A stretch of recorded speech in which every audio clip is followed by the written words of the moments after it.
Hi there. In this very short video, I'm going to show you how to insert circles into Google Doc. You can do it with custom color or even gradation, the last one. To insert the circles, go to Insert, Drawing, and New Drawing. We are going to use Shape Tools. So go up to Shape, Shapes, Circle, then drag to draw your circle. So here it is. You can change the color. I'm going to make it green. You can change the outline black, even the thickness.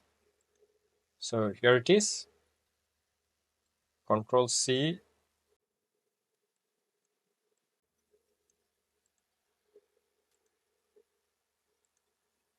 So for the last one, gradation, go to the color, gradation, and I'm going to make it 7 close. There are your circles in Google Doc. I hope this video solved your problem. If so, please subscribe in return. Thank you.